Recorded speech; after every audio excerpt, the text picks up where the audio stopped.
अंदर भी नया परिवर्तन शुरू हुआ।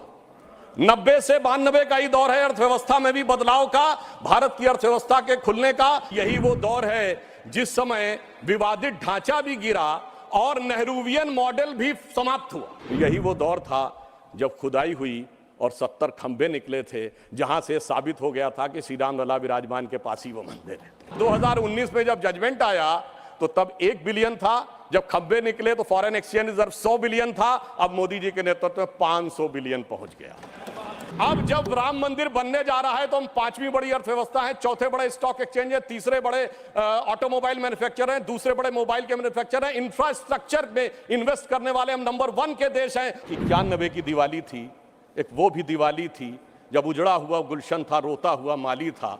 एक ये भी दिवाली है जब महका हुआ गुलशन है और ज्योत निराली है। एक वो भी दिवाली थी, एक ये भी दिवाली। स्वप्न देखा था कभी वो आज हर धड़कन में है, एक नया भारत बनाने का इरादा मन में है और बढ़ रहे हैं हम प्रगति की ओर उस रफ्तार से, कर रहा है विश्व भी हमको नमन उस पार से। यह भी एक सत्य है कि आज विश्व की अर्थव्यवस्था वैश्विक है। आज कोविड के समाप्त होने के बाद और विश्व के कुछ हिस्सों में युद्ध के कारण वैश्विक अर्थव्यवस्था की जो स्थिति है, क्योंकि आज स्वाभाविक रूप से कोई देश ये नहीं कह सकता कि हमारे ऊपर कोई प्रभाव नहीं पड़ता, कुछ भी दुनिया में होता रहे। मेरे विचार से उस संदर्भ में हम भारत की अर्थव्यवस्था के बारे में विचार करेंगे तो हमें अधिक बेहतर और सार्थक पक्ष नजर आएगा। मैं अपने सम्मानित सदस्यों का ध्यान आकर्षित करना चाहता हूं कि इस समय जो ग्रोथ रेट अवेलेबल है, जिसका सोर्स है IMF वर्ल्ड इकोनॉमिक फोरम अक्टूबर 2013।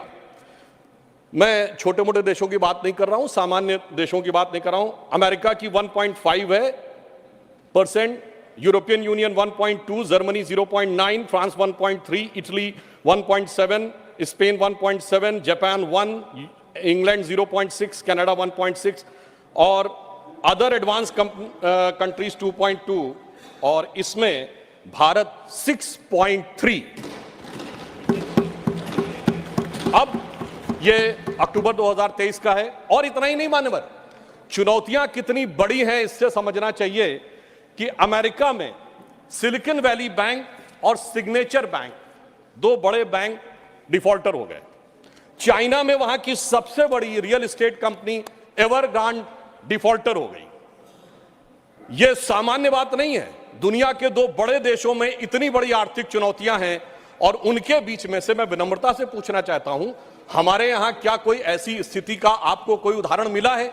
यह दर्शाता है कि इन विपरीत परिस्थितियों में हम किस प्रकार से आगे जा रहे हैं। अभी माननीय डेरेक ओब्रायन जी ने जो बात कही थी मनरेगा के संदर्भ में, तो मैं ये भी जरूर स्मरण कराना चाहता हूं कि भारत सरकार ने जो जानकारियां मांगी थी वो भी किस रूप में पश्चिम बंगाल की सरकार ने दी है, वो भी सामने आ जाता तो और भी बेहतर था। अब मैं ये बताना चाहता हूं कि भारत के बारे में जब अगर IMF ने कहा है कि इंडिया की प्रोजेक्टेड ग्रोथ रेट 11.5% होगी, चाइना की 8% हो सकती है, यूएस की 5.1, ये वर्ल्ड इकोनॉमी को लीड करेंगे। अर्थात अब हम वर्ल्ड इकोनॉमी के लीडर के रूप में उभर कर सामने आते जा रहे हैं। और ये क्यों हुआ है? ये इसलिए हुआ है कि माननीय प्रधानमंत्री श्री नरेंद्र मोदी जी ने पिछले 9 वर्षों में जिस प्रकार की व्यवस्थित नीतियां बनाई हैं। मुझे स्मरण है कि जब जनधन अकाउंट खोलने की बात आई थी तो उस समय बहुत से अधिकारी वर्ग और व्यवस्था का वर्ग ये मानने को तैयारी नहीं था कि इतने जनधन अकाउंट खोले जा सकते हैं।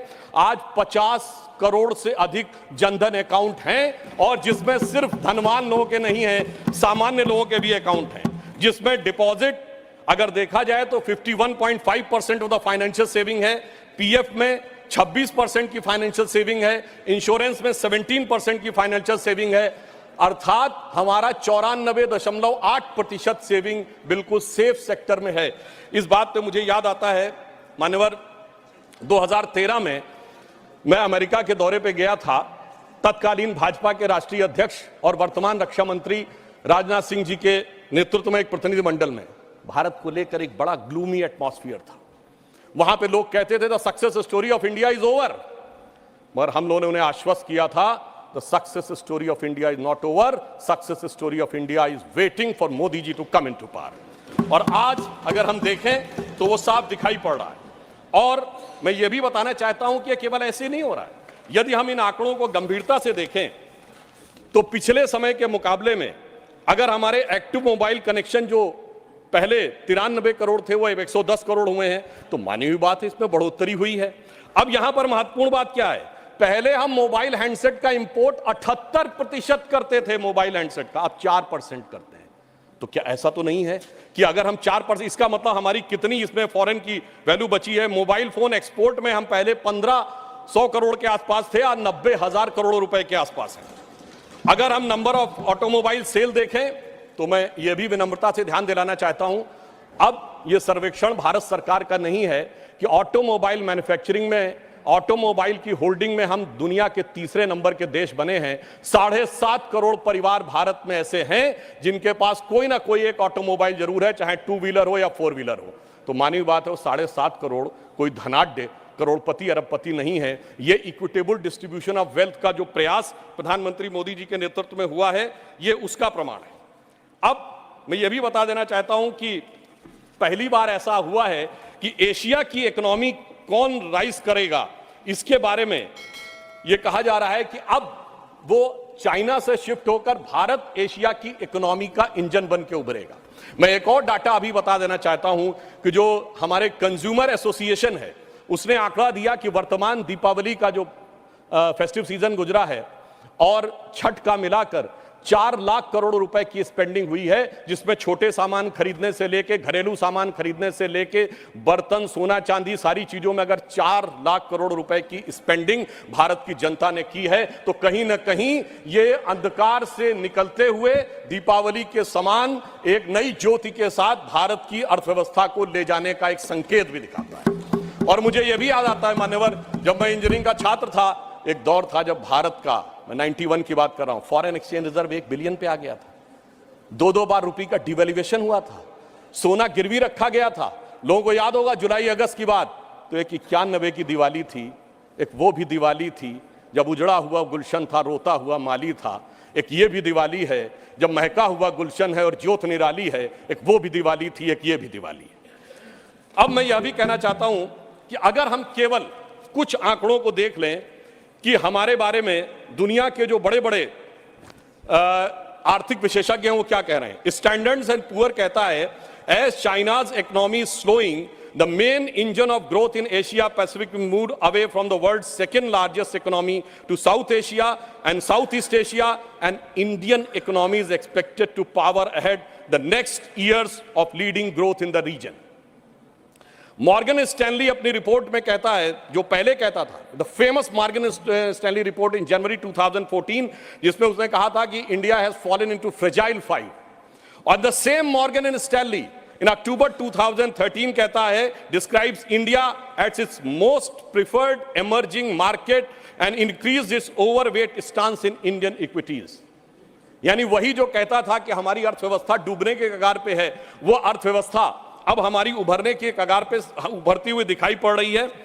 Global economy is getting weaker and there are only a few bright spots such as US and India, says chief economist of the World Bank. A working paper released in April 2023 says, stacking up the benefits lessons from the Indian digital journey। इसका मुख्य कारण उन्होंने बताया है कि प्रधानमंत्री श्री मोदी जी के नेतृत्व में जो डिजिटल ट्रांसफॉर्मेशन हुआ है, उसने भारत को एक नए स्वरूप में पहुंचाया है। और इसीलिए यह कहा है आईएमएफ ने कि इंडिया एक फास्टेस्ट ग्रोइंग इकोनॉमी के रूप में आगे बढ़ रहा है। और यह केवल ऐसे ही नहीं हुआ है, अगर आपने देखा कि लास्ट मंथ में फिच ने अपनी रेटिंग भारत की एक्सपेक्टेड ग्रोथ रेट 5.5 से बढ़ाकर 6.2 कर दी और चाइना की 5.2 से घटाकर 4.5 कर दी। इसीलिए मैं सिर्फ मेजर इकोनॉमी से कंपैरिजन कर रहा हूं। यह दर्शाता है कि दुनिया किस हालात में है और मोदी जी के नेतृत्व में हम किस हालात में हैं, इसे समझने की जरूरत है। और यह क्यों हुआ?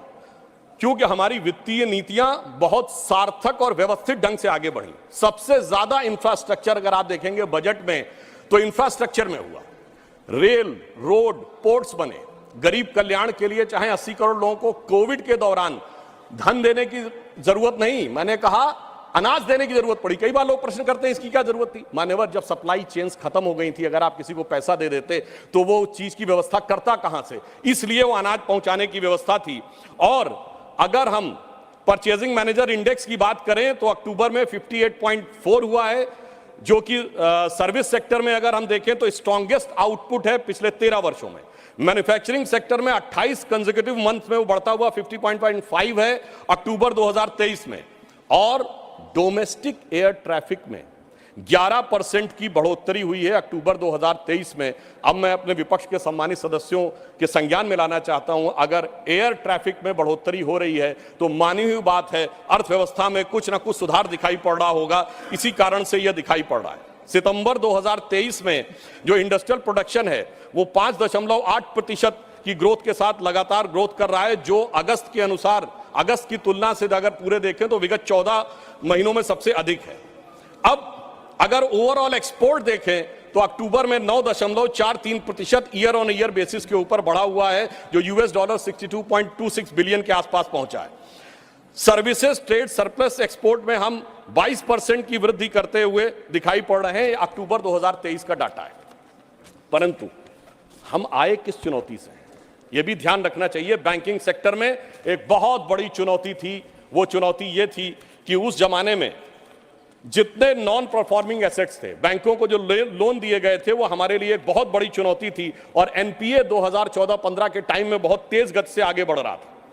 अब आईएमएफ प्रोजेक्ट करता है कि इंडिया की ग्रोथ भी आगे बढ़ रही है, हमारा बैंकिंग सेक्टर काफी बेहतर तरीके से आगे बढ़ता हुआ दिखाई पड़ रहा। मैं इस संदर्भ में एक कोट करना चाहता हूं, मान्यवर, ये मैं नहीं कह रहा हूं, पिछली सरकार, बाद में हमारी सरकार में भी रहे, 2018 में अपने एक साक्षात्कार में रघुराम राजन जी ने कहा था, non performing assets bomb on Modi one regime, even though the Rajan said that the lending banks of 2006 to 8 was the origin of the bad loans which was in the UPA government.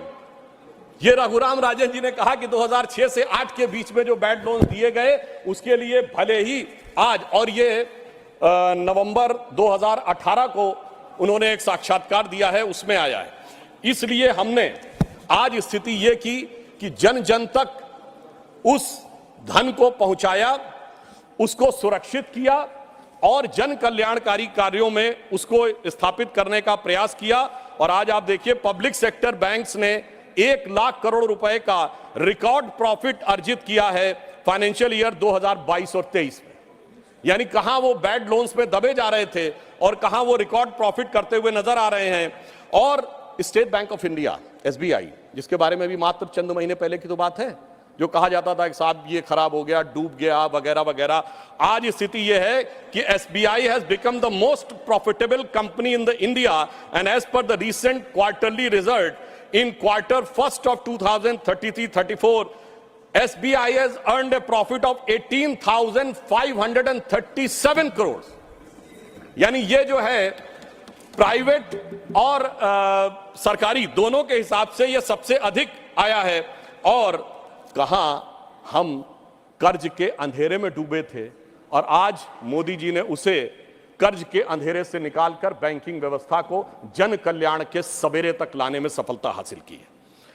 और अगर हम पिछले